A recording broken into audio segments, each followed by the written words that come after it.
going on, everybody? Welcome to LUMIX Live this week. We've got a lot of fun stuff to talk about today. Obviously, with the brand new release of the S1 Mark II, the Mark IIe, and the 24-60, as well as the S1R2, we, have a ton of new capabilities and features, and I've seen tons of questions, and already we're seeing a couple of them in the chat. So yeah, we're gonna kick off this week's stream, kind of just covering a whole bunch of those various different topics and walking through the camera. I do have my S1 Mark II hooked up, and we're gonna go through that, and yeah, we'll use that as the camera to kind of go through the menus, since it's the same menu in the S1 Mark IIe, but I can always connect the S1 Mark IIe if we have some questions dedicated to that camera. But before we drop into all that, remind you in the United States about LUMIX Pro services. We have the red tier and the platinum tier. The red tier is free, so if you've purchased a new camera, you're looking to purchase a new camera, you can take a look at the QR code down below or go to lumix-pro.com, and you can check out the service and support program. Red tier is going to get you the 3-year extended warranty for any new purchases. And then if you're someone who likes a higher level of service and support, you can take a look at the platinum tier. That also gets you the 3-year extended warranty. But on top of that, you get 2-day repairs with next day shipping both ways, 20% off out of warranty repairs, annual sensor cleanings, lens calibrations, firmware updates, all the stuff that maybe you don't want to do yourself. And you get access to our membership hotline, so you can speak to a person if you prefer that over email or chat. So, highly encourage you, take a look at the QR code down below or the link down in the description, and you can get yourself all set up on LUMIX Pro services in the US. If you're not in the US, you can take a look at what's available within your region, and yeah, you can kind of go from there. So, let's kind of get into this. There was one question I know that came up before the stream went live, but thanks to the way YouTube works with the comments, it deletes the comment if it's too old. And that was regarding the Arilog upgrade code that we sell for the GH6 and the GH7. And whether or not that's going to be the code that you use for the S1 Mark II, Mark IIe, or the S1R Mark II. At this point, I would not advise you buying those things yet. I do not know if that is going to be the same code. Those are very specific for GH6, GH7. So keep that in mind. I don't recommend yet until we actually, kind of, one, share the information, release the firmware update, all that kind of, all that kind of stuff regarding it. I understand everyone's really, you may be really excited about getting it, but the last thing you want to do is get something, since we haven't stated price for it or when it's going to release or exactly what the unlock upgrading system is going to be for it yet. So hold tight. As we get closer, you're going to get more information about it. So, yeah, just keep that in mind. Phil says, thank you for finally providing a solution for timecode on the new cameras. The S1II will jam via Bluetooth using Atomos UltraSync Blue. Is there any support for Tentacle or Deity? At this time, there isn't support for Deity's device or Tentacle's device. But Matt Fraser and I have brought this up with the engineering team. We've been talking about it a lot. The Atomos to start with, and we'll kind of see where it goes from there. But the more you give us that feedback, the easier it is for us as we talk to them about what devices people are using, and whether or not it would be something that could be easily deployed into the new cameras. And yeah, they can just work on it from there, and obviously connect with those companies as well. Marlene says, oh, hey Marlene. Does the S1II have the Starlight AF feature like the S9 and G9 Mark II? I think it does. I've never used it since it's an automatic functionality with it, but it's something I can test, I think. And I can look and see when the user's manual is going to be available, because I don't think the user manual is published online yet. Usually that comes closer to when the camera ships. but I can take a look and find out if that's still included in the camera. I think it's Jens says, or Jens. Yeah, I think it's Jens. Can the S1II do focus bracketing with fast electronic shutter and also with flash? How fast can the camera get 100 images, 100 image stack? So I briefly tested this before. I don't have one of the Godox V1 flashes that I can test that has the validation within our system now. So I'm using flashes right now that aren't formally validated yet, so I don't know if that's going to sway the numbers. But the focus bracketing is pretty much the same as the S1R Mark II as far as speed goes, so it's pretty quick. I didn't time it to go through 100 images, but it was a couple seconds to go through the 100 images. It doesn't shoot at the fully fastest burst rate, and that's whether or not you're doing electronic or mechanical shutter. So while the camera can shoot 70 frames per second in electronic shutter, it's not going to use that speed for doing the focus bracketing. Mainly from my understanding of the way the thing works, is that because you're focus bracketing through the range, or if you're going to aperture bracket, whatever you want to do, you're to as fast as the system can accurately move the system through the frame. So I would say it's faster than previous cameras, but I honestly just have to do a lot more testing as far as that goes. But it's something that I can look into, Jens, for you. Thank you, Ezreal. We really appreciate that. We're really excited about this launch.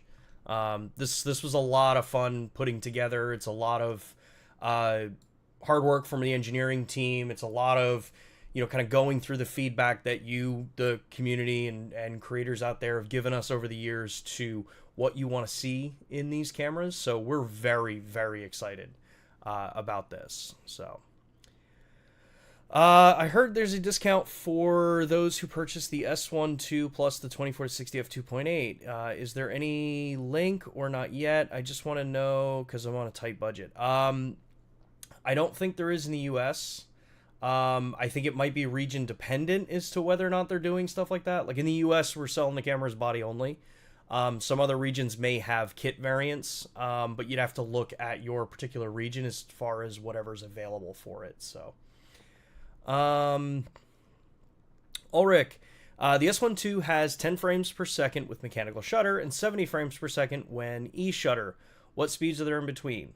There aren't. It is either 70 frames per second in the electronic shutter or 10 frames with the mechanical. The 10 and 9 frame kind of thing changes depending on whether or not you're in speed priority or image priority, which, as long as I don't break my switcher here, I can go in and show. Yay, it worked. So, if you look at burst shot settings in the stills side, so again, this is the S1 Mark II. When we go in here, you'll see that we have H+, which is what's going to get you 10 frames per second. You have H, which I think is the one that gets you 9. And then you have medium and low. So these are the mechanical modes. When you go to the electronic, it is 70 frames per second, or you can do 70 frames per second with the pre-burst functionality.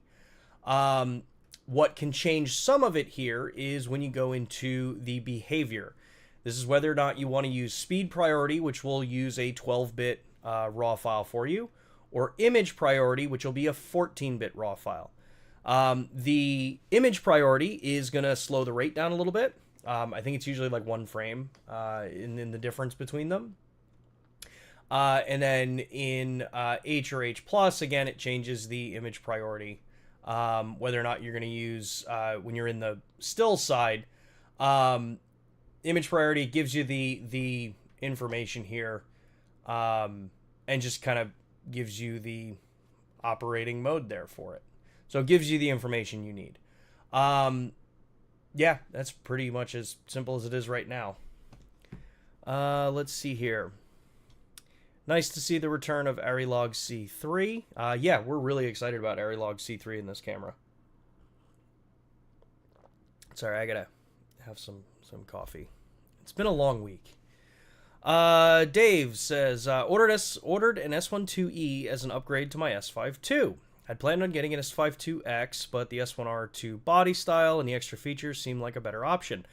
Yeah, and you know, that's kind of what the purpose of the S1II is that we can get you all of the new stuff that is tailored around the new body design in an S1 series. And again, that's why it's an S1 series, is that it's in the new chassis design. The S5 series has the just standard flip screen. It's a lower res viewfinder. You know, it's SD cards only. So if you wanted to get all that kind of stuff, that's where the S1 series comes in.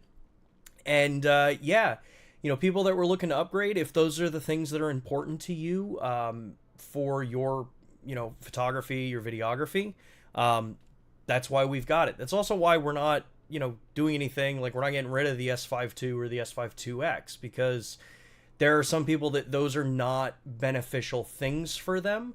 So why remove the camera that has the stuff that works well for them just to, you know, have a new product there. So you've got choices within the lineup. And yeah, it's an exciting time. You just got to be aware that there are some things that the S1II and the 2X aren't going to be able to get, because it's, you know, if it's deployed on the new camera and a new system, new chassis, new cooling design, compared to the S1II and the 2X, revised sensor, you know, similar characteristics, but revised sensor from the S1II and the 2X. Not everything's going to be able to come back to the S1II series. So here, Patrick says, I've been patient over the years with my S1H since I pre-ordered it. Should I order the S1II or wait it out for the next thing?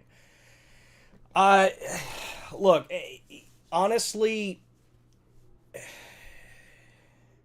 I think some of the other, like, kind of people on YouTube have probably said this the best.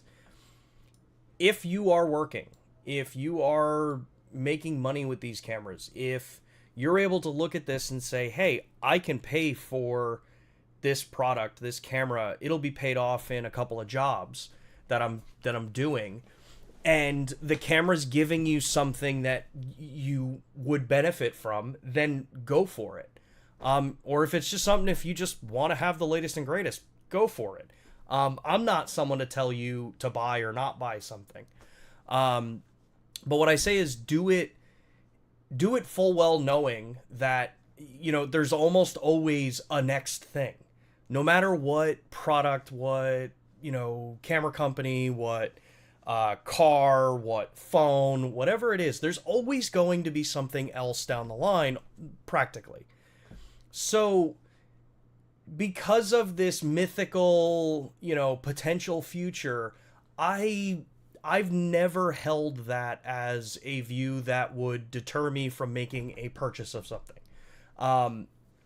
So if for you, Patrick, it makes sense, if there are features that the S1II has for you that you will get benefit from now, and you're working, I'd say it's kind of a no-brainer at that point, because it's a tool. You're making money with it, and if you're factoring in that, well, if I do X number of jobs, then I pay for the equipment that I'm buying, then it's great.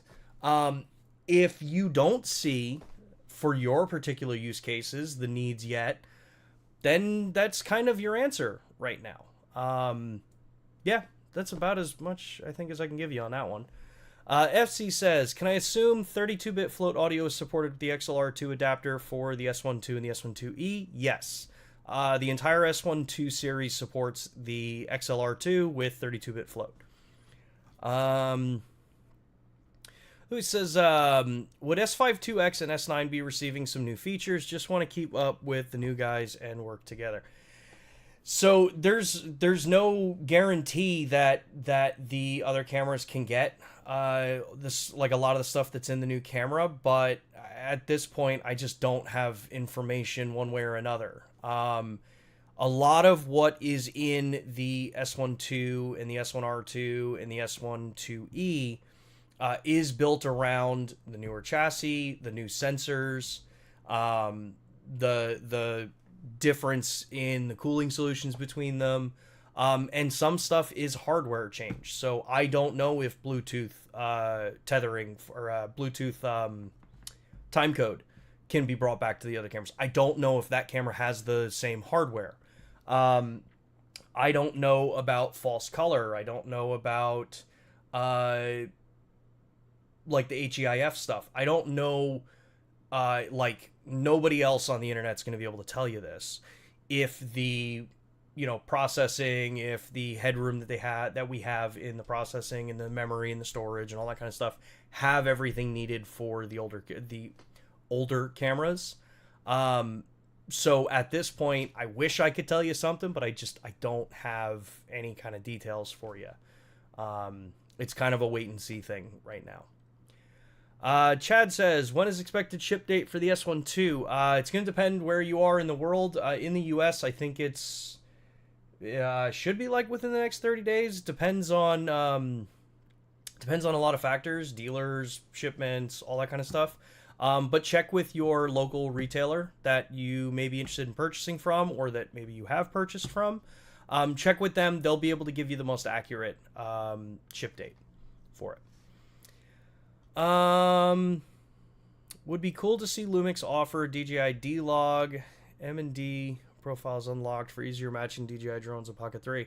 I don't see why we would do that. One, it's a different process, and Vlog with color space transforms, you can take both and put them in. Like if you're in Resolve, I would just change everything to a neutral workflow, and you'd be able to match them the same thing. I get what you're coming from though, but yeah, it's probably not going to happen on our side. Any plans to make other cameras with OLPFs? No clue. Thank you for releasing another brilliant camera, S1 Mark II for video. One question about MP4 Lite, 3.8K or other, low 50. Wait a minute, 6 minutes is available. So there is no MP4 Lite on the S1II series. I don't know what the I don't know what the status of that is within these series. Something to remember is that these cameras are totally different sensors, different overall kind of area in the market. So, yeah, when I know, you'll know as far as that goes. Can we get the famous -1 noise reduction setting back? No idea, Dennis. Honestly, the market overall kind of speaks as far as what people like in image quality and performance, and we've always stated, I know some people don't agree, but we have always stated that moving to PDAF will change things in the imaging pipeline and the processing. Just because RAW over HDMI is a little different is not necessarily a guarantee that in-camera processing would do the same thing. So, and the last one before I jump into the camera here is from Patrick. I've seen articles saying that Delkin Black CF cards are the coolest running cards. Will Lumix be testing these for their approval list? I'm not sure. It depends on whether or not Delkin is in communication with our engineering team.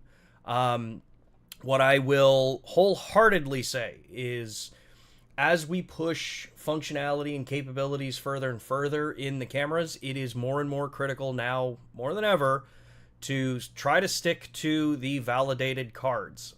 Anyone that, kind of comes at... anyone that ever asks me for support, and, if it's a thermal thing, if it's slowdowns thing, or anything like that, the first question I will ask you is, are you using a card on the validated list that we provided? If you're not, I can't help you. Test again with a card that we've validated, because without that, I have no way to point out whether or not it is a card problem, camera problem, or potentially user error. So just because articles say that the Delkin cards run cool, doesn't necessarily mean that that's the case in every product. I know, and I've been vehemently strong on my stance about this, that I do not recommend the Angelbird cards within our cameras. I know a lot of people have good experience with them, but They're not on our validated list, and the only thermal problems I've ever had are with their cards in our cameras. So take that as you will. So let's talk about a couple of the things that I had questions about when we were doing the live stream for the announcement. And one of those was actually regarding the HEIF file format for stills capture within the S1 series. So to be clear, HEIF is available on the S1 Mark II and the S1 Mark IIe, and it will be coming as a firmware update to the S1R Mark II.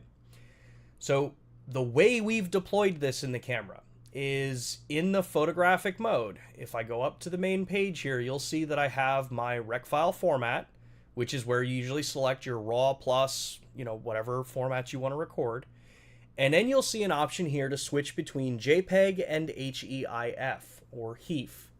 I'm going to keep calling it HEIF because it's an acronym. So here, when I go into this, very simply, just pick which one you want to use. JPEGs, very traditional. We've been using them for years. They're probably the widest compatibility of the formats across the board. HEIF, newer. You get a 10-bit file out of it. We encode our HDR version as 420 10-bit because it's a standard. So you have your choices there. So once you select HEIF as your format, you'll be able to go into picture quality and you'll see that you have fine and standard to pick between them. Pretty much always leave this in fine. We're at a point now where the standard one, I think, almost doesn't really make a ton of sense these days anymore because card space is so, readily available now. Next up underneath that is HEIF format. This is where I can come in and say, do I want to record in standard dynamic range, which is going to be recording in the, standard, vivid, natural, all the normal profiles that you would be recording in RAW plus JPEG, however you want to work with it. Or you can select HDR, which is going to be encoded as a BT2100 hybrid log gamma curve. So if you select this, you'll notice that one, my image changed. That's because I forgot that I had this in monochrome, but we'll change this back to standard. But now what you'll see is, again, if I go back to standard, you'll see it's my standard profile. If I go to HLG, that's my standard with HLG. This will do a couple of things to your stills capture. So to start with, let's take a look at standard.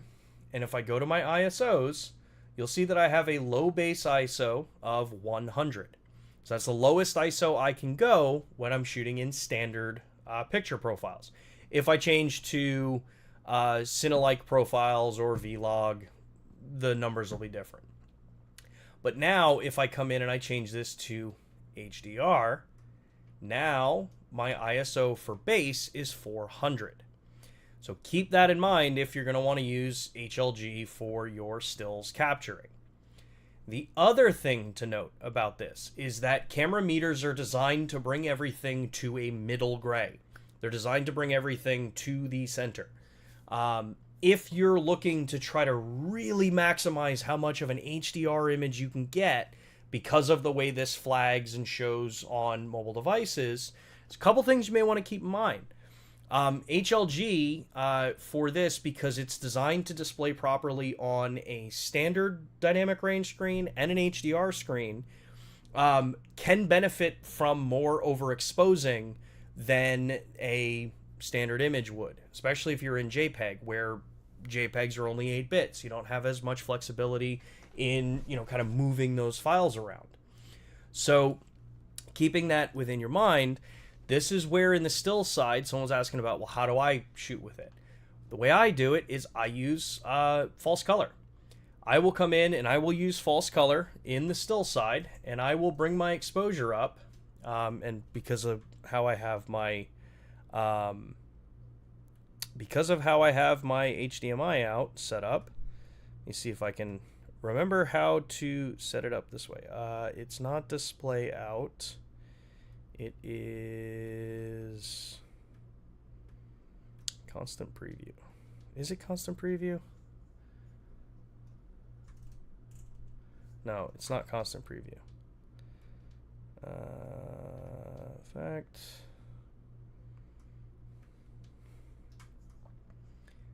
is it constant preview? All right, so let's say we're here. It's in the manual. All right, maybe I can't display it here for this particular one. I don't ever use my camera that way, so I can't remember how that's gonna affect it. Yeah, there we go. Okay. Shows you how often I use my camera that way. So I'm going to do this with shutter speed values to show you. So if I'm going to be shooting in HDR, which is how I have the camera set now, I'm going to use my false color here to get my exposure how I want. Because I want my bright parts of the image to be as bright as I can possibly get them. So I'm looking through here and I'm looking at the LUMIX logos and I'm saying, okay, right there, if I go one too high, now the LUMIX logo is red, which means that I'm clipping. If I go back one, now I'm not clipping anymore. So if I turn this off, when I take this image in hybrid log gamma, this is going to force HLG to map my highlight or my bright point as bright as it possibly can go. So when I look at it on my phone, it's going to be really, really bright. When I take that and then I put it onto Instagram or something like that, it's going to flag it and say, hey, this is an HDR looking image. This is really bright. And you'll see in this particular scene, because it's a relatively small piece just right here, I'm 2/3 of a stop overexposed. Outdoors, it could be very different, but that's where I like using false color to tell me this stuff, because as I make these changes, I'm able to go in and see where that point is going to change based on the image. And because I'd be shooting in RAW, I'm perfectly fine to still be able to, work with the file as I want to, because I can bring my highlights back, and because I'm using false color, I know I'm not clipping my highlights even in the RAW file for this. So for HDR stills capture workflow, let me put this back before I forget, because I don't like using constant preview that way.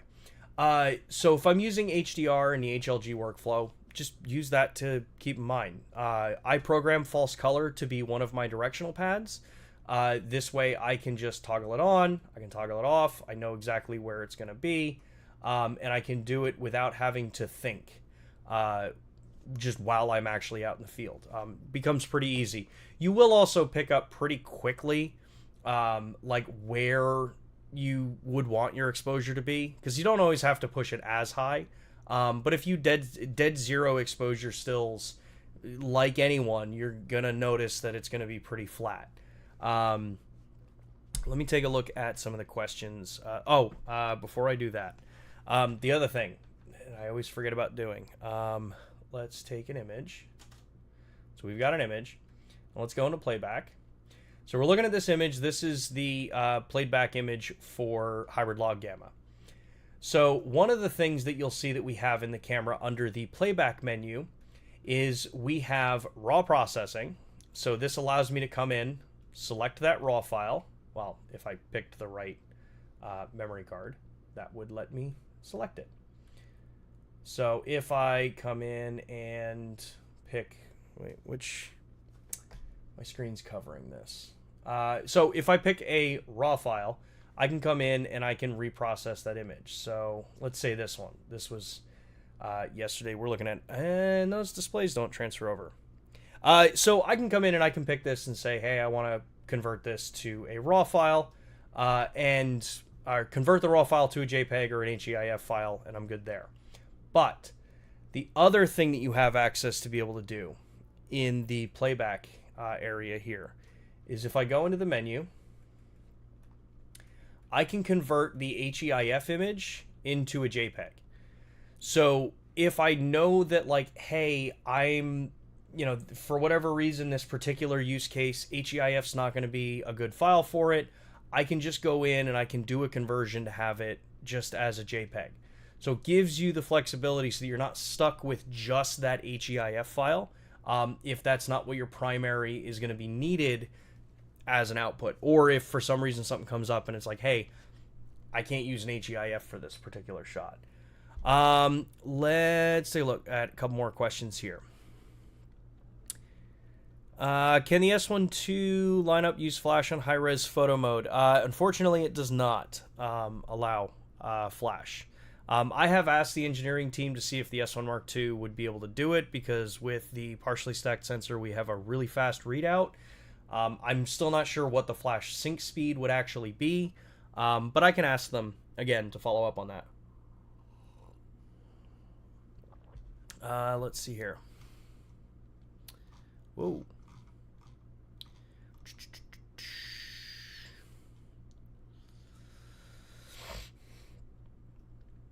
I want to do 6K 30 open gate recording handheld. Does 1.5x E-stabilization crop high have the least quality loss on S1R2 8K versus the S1II 6K? Not sure I follow. E-stabilization in the video side. So if I am in open gate recording, which I am on now, if I go into stabilization high,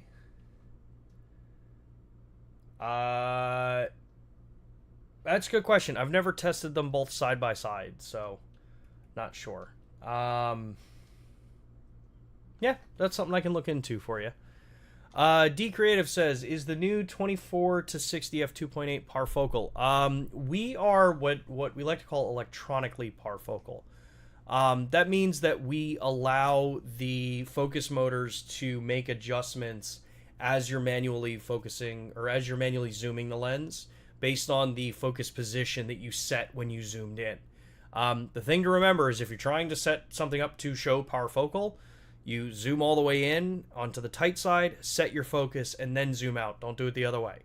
But when you do that, our system will do a pretty damn good job of keeping it in focus as you make your zoom, because it knows where the focus point is, and then as you zoom through the range, it knows what the calculations need to be for where that focus element should be. So,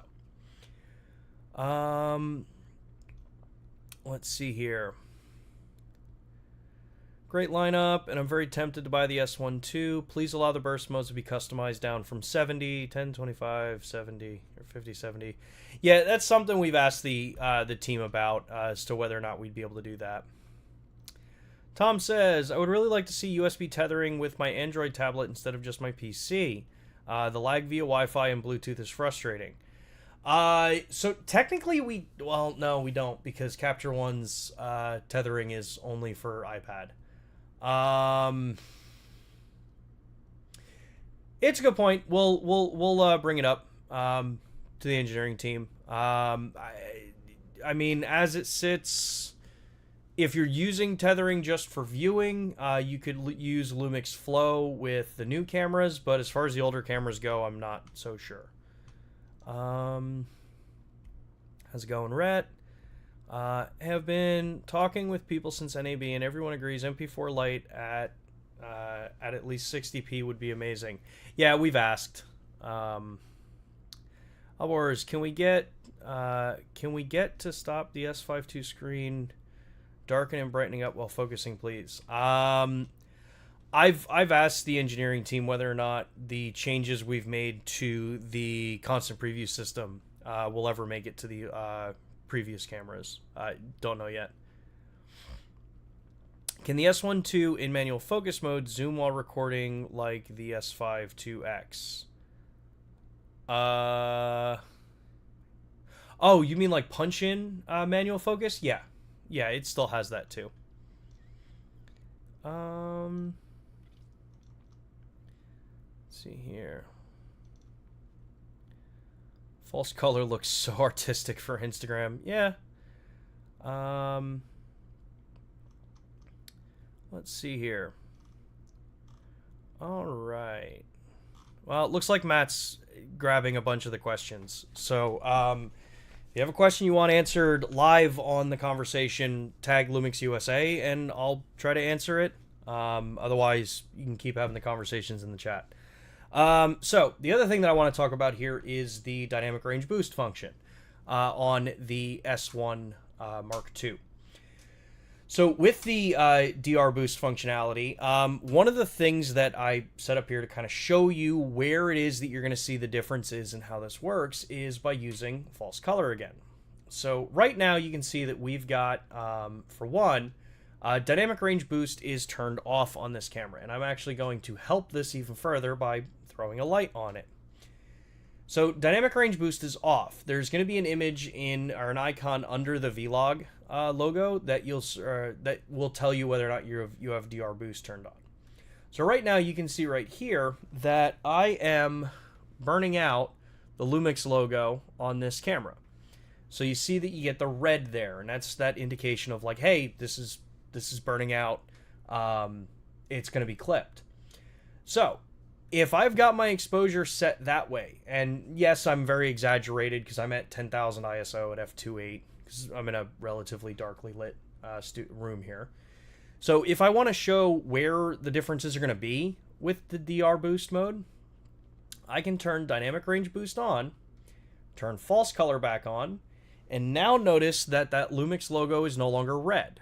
There's maybe like one or two little spots there, but you'll see that right here we've got that dynamic range back. It's not clipping anymore.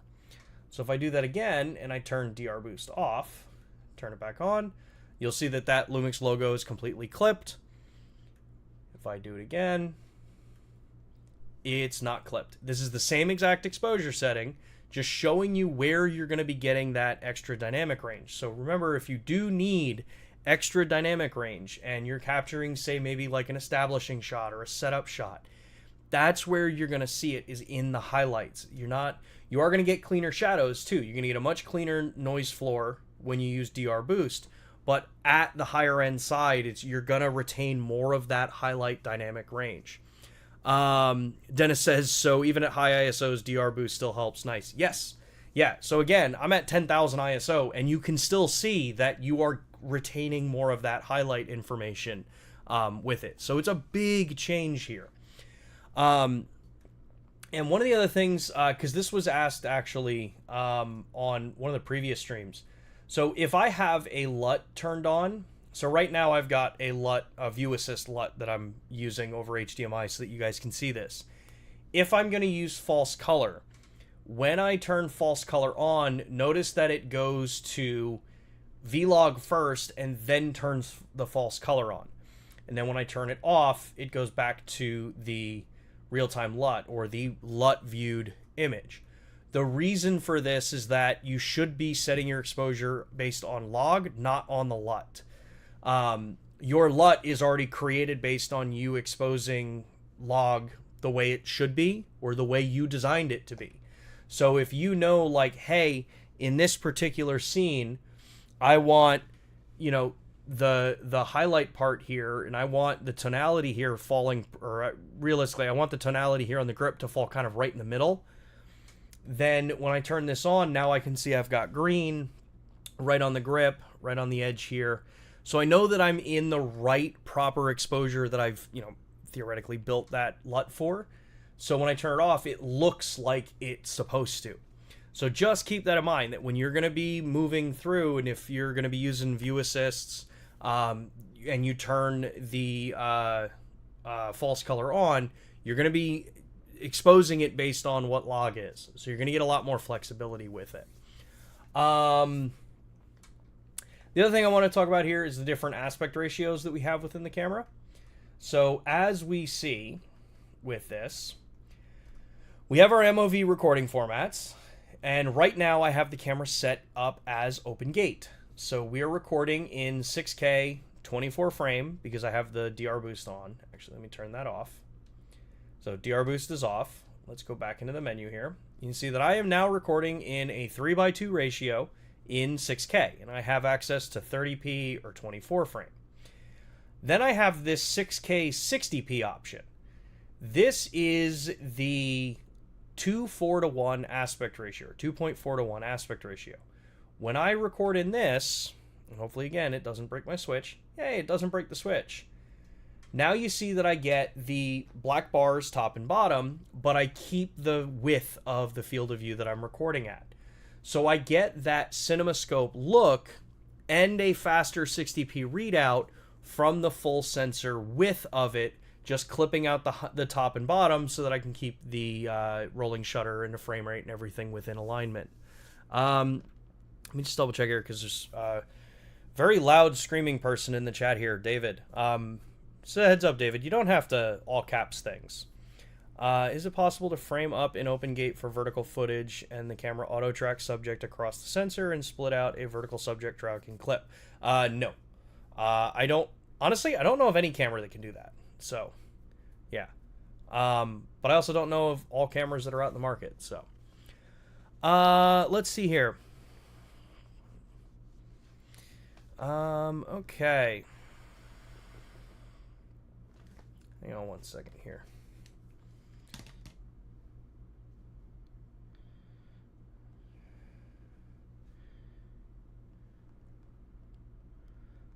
Two seconds, y'all.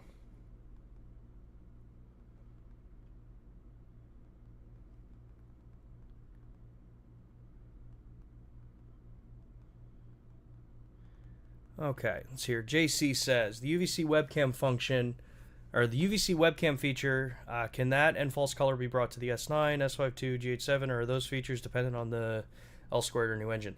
Well, so those the S1II and the GH7 are running, or the S1II is running an L2 engine. The S9 is, the GH7 is running a variant of that.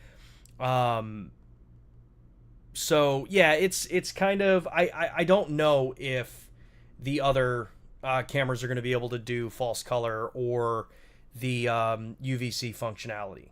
So, all right, let's see here.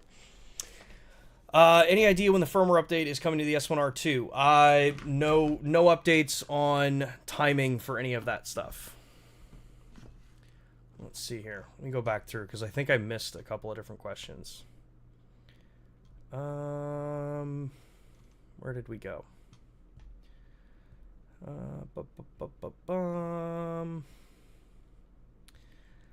I have ordered my S1 Mark II. Which HDR modes are available? Only hybrid log gamma? Yeah, so we use the 420 10-bit HEVC in HLG encoding for the profile. That is the standard. That is the standard on HEVC with 420 10-bit. It's the most widely editable, kind of workable file on the post side. Yeah, a lot of MacBooks have support, but I think only now the RTX 50 series cards from NVIDIA have hardware decoding support. So, yeah, that's what you have in the camera. You do have, that does bring up a good point.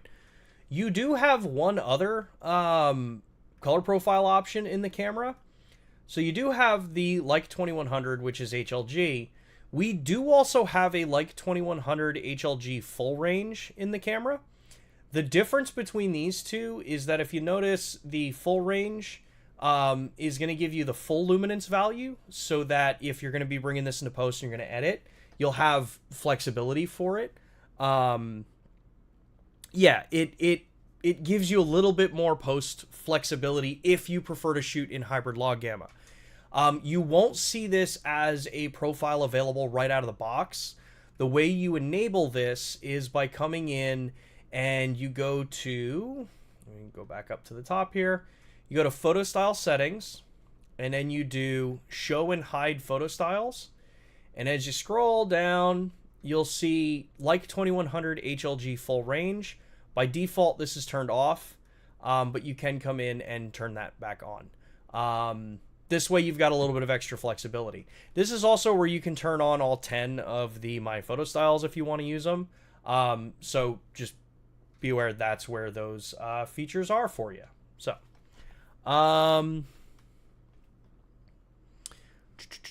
why didn't you guys go... Let me change the camera back.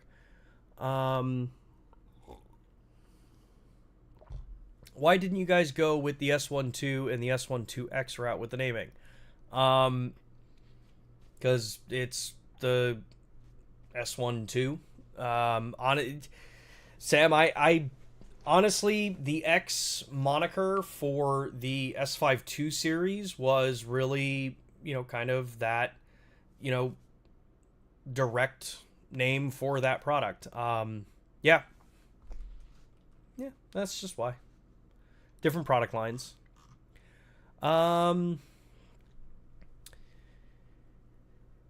How fast is transfer speed to the external SSD? So I only just started testing that, so I don't have exact figures to tell you yet. I'm hoping by next week I can get through some more of the like kind of numbered based testing so that I can get, a little bit more answers for you there. And I am working on the like a side by side comparison sheet that says like, hey, these are the record modes that are available here. This is where you can find it, and this is how you can compare it to the other cameras. It's just going to be a little bit neater. Fast enough for not needing a CF Express reader? No, I can tell you that definitely. Using a CF Express reader onto a computer is going to be miles faster. Part of the reason being that readers like this one from NextStorage, I have to forget I'm on an I'm on a fully manual focus lens, so I can't hold this up. Working with a reader like this is one that NextStorage provided. This is a Thunderbolt 4 reader, so this thing is ridiculously fast in its read and write speeds. These will always be faster than the other stuff. Let's see. Any word on Lumix working on its own internal RAW? No. Doesn't make sense. Just edited an off-road piece shot on the S1R2. Just that kit alone is nuts. Looking forward to testing these out. When you send them to me, wink, wink, nudge, nudge. That'd be interesting. I got a really long list of people that want to get hands on the S1II. So, does DR boost on the S1II work in photo? Are they 16-bit like on the GH6, G9 Mark II, GH7? I don't believe so, but I do have to, like, Matt and I'll have to check with the engineers on that as far as, is it in photo? Is it needed in photo? Does it have to function in photo? Because there's differences in the way video processing is versus the still side. Okay, Matt, can you talk about the most overlooked feature on the S1II 4K 96? You know what, Matt? For you, of course I will. So, one of the other things that we kind of started talking about here was the different frame rates and the different aspect ratios. So if we're in the MOV recording format and I come down here and I go to rec quality, one of the things that you're probably first going to notice when you look at this is that you've got 19 pages worth of recording functions. And I've already seen this comment a couple of times, like over on the Discord, some other places. But if you want to be able to dive in and say like, hey, I want to be able to record, like Matt brought up, I want to be able to do 96 frames per second. Well, I can come in and I can go under frame rate and I can pull 95.9. It sounds like a light FM radio station, 95.5 or 95.9. So anyway, you can do 95.9, which is a 96 frames per second option. Then I can go in and I can pick here and see a CS4K or a C4K. So I can come in and I can select this and shoot at a 96 frame per second, so 95.5, 95.9, and now I have another option to be able to do slower frame rates, higher speed filming, and be able to put those into the different timelines. I don't always have to go right up to 4K 120.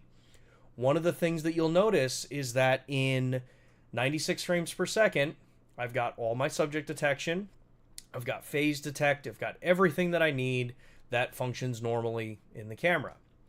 Now, if I come in here and I go and I change this to say 120 frames per second, you'll see, let's go to the 2:4:1 ratio. This way we're staying in the same aspect ratio.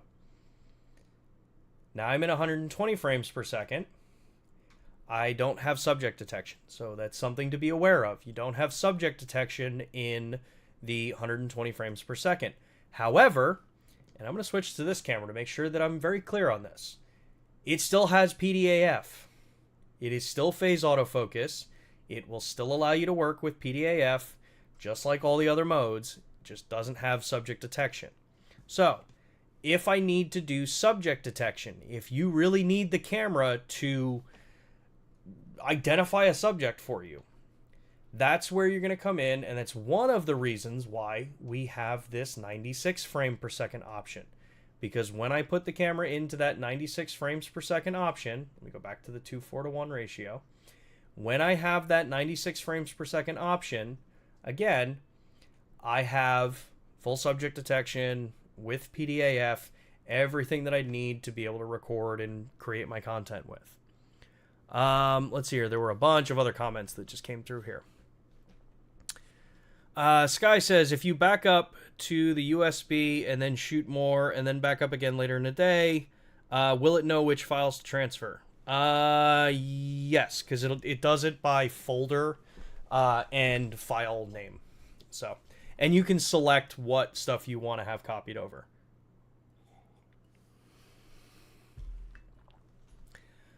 Dave's on S52X, S1II, and S1IIE in ProRes 422 HQ. The maximum resolution is 5.8K 17:9. But why is there no 5.9K option in ProRes 422 and HQ? Would prefer the 16:9 ratio. We've asked the engineering teams about a 16:9 ProRes option. Honestly, I haven't heard any definitive back on that yet. But Matt and I will keep looking. So, let's see here. Confused between DR boost on and off in GH6 S1II versus auto DR boost on GH7. How different are they? So FC, the GH6 had user toggleable dynamic range boost. This allowed you to go in there and say, hey, I want to run it or I don't want to run it, depending on the scenario. It also used a slightly different way of making it work. Just the way we kind of pieced everything together with it and the way the system actually worked out in the end. Versus the GH7, which is a different sensor than what the GH6 had. There's revisions done and there's improvements made that changed how the system worked, which basically facilitated that mode just be on all the time. And then it automatically turns it off in conditions where DR boost isn't functionable. In the S1II, because like what we've said from day one, when you use dynamic range boost on the S1 Mark II, you're going to see a rolling shutter difference between on and off. There are going to be certain situations where having extra dynamic range is going to be a big priority, and you're going to have situations where still having solid leading dynamic range in its category is great, but you would need the faster rolling shutter. So maybe you're doing a lot of erratic movements with the camera. Maybe it's really, really fast paced. There are situations for both. So that's why it's user selectable on the S1II. You get the added benefit of about a stop extra dynamic range. There are certain times when you're really going to need that. Think establishing shots, indoor, talking head situations where you're not moving the camera around. Think that you're on sticks a lot. That's where DR boost is going to be a massive benefit. And knowing that you can turn it off, take that camera off the sticks, and be able to walk around with it, that's a big thing with it as well. Hey, Terry Warfield's in the chat, everybody. You should go watch his live streams. They are freaking awesome. Hi, Terry. Let's see here. Nova says, with the amazing adoption of timecode via Bluetooth, will LUMIX allow you to connect to other Bluetooth devices? Example, the DJI RS4 Pro. So, glad you asked that. So, the S1II, S1IIE, and the S1R Mark II will be getting Bluetooth connection support to the DJI gimbal system. That is going to come in a future firmware, so you will have it. Just not yet. So, do you think that B-RAW will make its way internally like ProRes RAW? No one outside of an engineer in Japan would be able to give you an answer, one way or another. Anything outside of that is going to be speculation. I don't know. Matt doesn't know. None of us are going to be able to give you that answer. Kofi's here, too. Damn. All right. It says, let's see, 96p sounds good. Is there a 100p in PAL with the same autofocus features?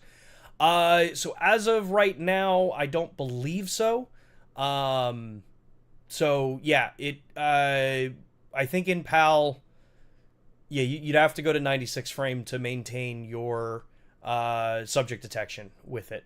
But I know that that's something Matt Fraser and I have brought up to engineering and the product teams. Like, hey, is it possible? Is there a difference there?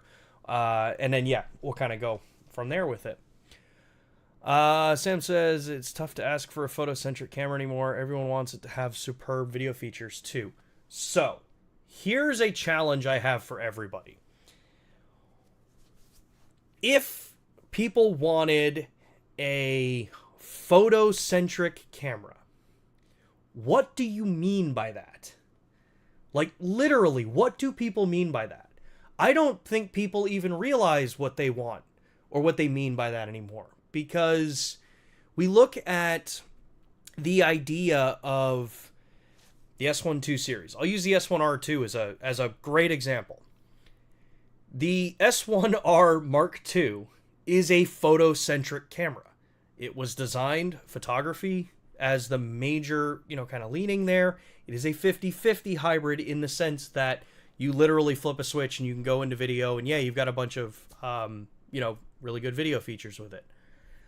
But when people keep saying, hey, I want a photocentric camera, no one ever gives a clear, this is what I want, this is what is missing. Nobody does. Not even a lot of the people that Matt and I work with and talk to outside, that actually work with these cameras. No one gives us a very clear, this is what I want, this is what you're missing, please add this.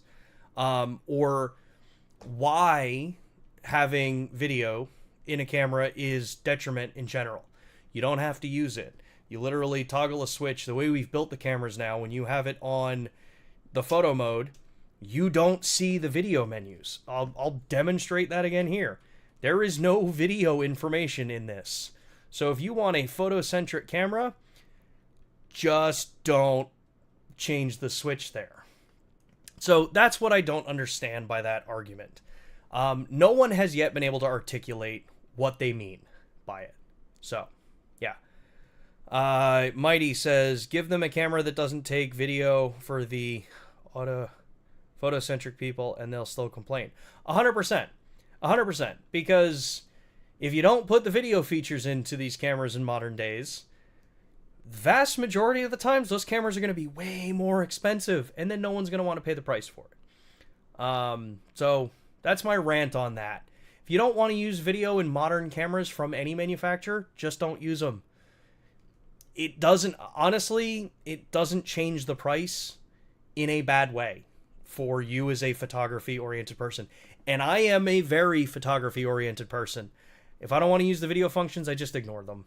The new cameras, you leave it in photo mode, never have to go in, never even have to see the video stuff.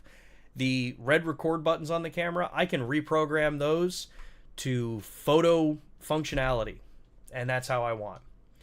Natura says, I think photocentric means a camera that costs less and without as many video features. But there's the problem. It will not cost less. Can guarantee you it will not cost less. Hybrid use market, people that want some photo and some video, whether that is a little bit of video or a ton, is this big. People that genuinely want only a photo camera, it's a much smaller market. Much smaller market means you can't sell as many cameras, means price has to go higher to even make it worth it to go down that route. So, yeah, take a look at how much, cameras like, from Leica or Hasselblad or some of those others, that, Aptina, if you really want to go true photographic, those cameras are way more money. So, Cam says, I'm literally putting a skin on my Hasselblad X2D right now. Had 0 video features. Expensive, though. Exactly. Okay. Sorry for that little rant on the photo video thing. That's one of the things that has honestly annoyed the hell out of me for such a long time.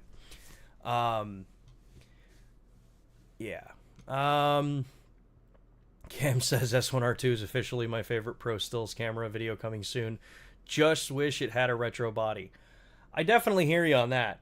Yeah, I got a little bit more time. We are going to be continuing a lot of the conversation on these cameras as we go, especially in the next week. DJ says, I don't know if this was asked, but how are you processing all the feedback from the S1II launch? Did you learn new things? Did you get cool suggestions for features?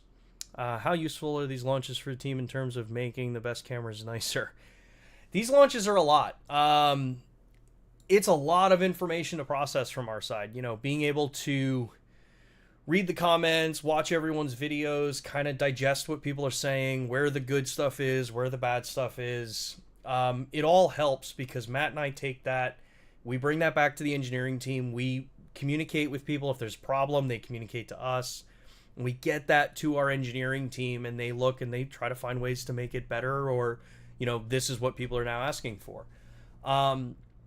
But in general, I mean, this has been a great launch for us. We're super, super excited about it. We've seen so much cool stuff come out of the production here, so, or out of the launch. So yeah, no, this is really, really good.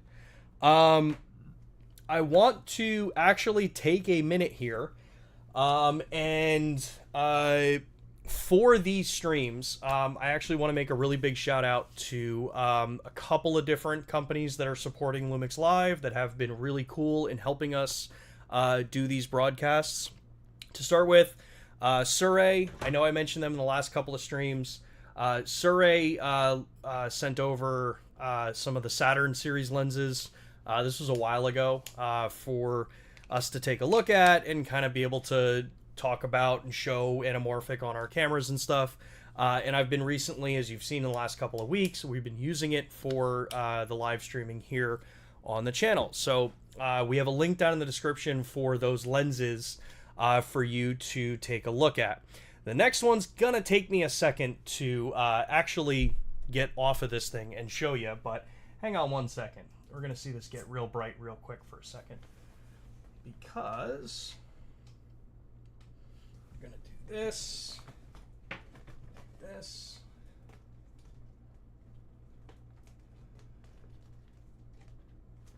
come on, I can do this.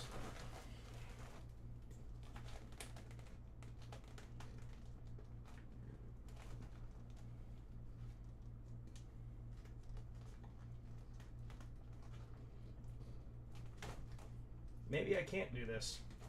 Maybe I'm just dumb. There we go.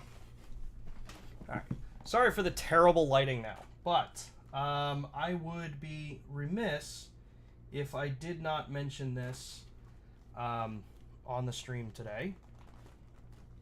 If I can even remember how to get this thing off. Shows you how much I move stuff after I've got it set up on my wall. So, well, I'll do it this way. So, big shout out to Zhiyun. They sent over, bring my microphone in. They sent over the Kamaki edition of the Molus light system. I switched all of the lighting over here. We used to be using the Elgato, the heck are they called? The stream lights, the light panels. I had been using those for a while, and yeah, Zhiyun sent this over. Super excited. Been using it for a little while now, and highly really like this light. I'm just dumb and can't get the softbox off because, well, I'm being kind of dumb. But highly recommended. There is a link down in the description below if you are looking to check them out. Go check out everyone else's video, all that kind of stuff on them. But we're now using this for lighting on the LUMIX live stream. So thank you, Zhiyun, again, for for sending this. I think I'm pronouncing the name right. But yeah, awesome. I'm not going to try to put this back up there now. I'll do that later.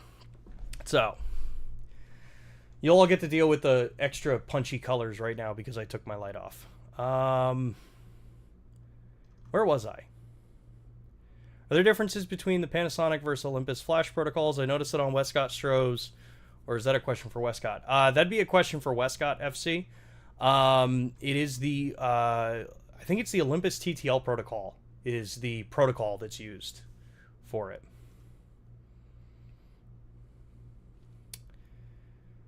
Sure, it says the new cameras look great. I think there's some of us that want a good enough high value, small micro four thirds, good IBIS, proper shutter, PDAF and 4K, H.265. Just saying. Definitely hear you. So, and actually, yes, that's how you say their name. Oh, okay, good. I'm not butchering the name. Sean, I gotta send you some Kofi cups. No worries, man. I do actually have, like, I have been trying to get my stuff set up onto the motorcycle for a while. Fatty says, can the S1R2 go over 120 FPS video, maybe in slow and quick? No, so the S1R2 is going to be, I think 120 is the highest that it goes. Cam says, glad you're enjoying the light. Yeah, man, I love this light. This thing is awesome. LUMIX S1II better or S1IIE? Which one is better? Depends on what you're going to be doing, man. Or Robin. Person. It fully depends on what you're going to be doing. It's not that I'd say one is better than the other, just flat out, because you have to take into account, do you need fast readout speed, which means low rolling shutter, or do you want, is the S1II type image and performance what you're looking for, in your capture? That's what you got to kind of ask yourself. Honestly, look at a ton of the different videos that are out. Look at a ton of the people that have worked with both of the cameras or have feedback about them. They're going to be the ones that give you probably the best kind of judgment on how good or where something's going to excel over something else for it.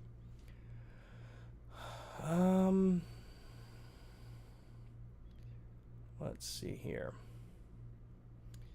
When the firmware updates all drop the date I know is TBD, but it's gonna be the same day. Not sure, Kofi, actually. Something I'd have to double check the rest of the team.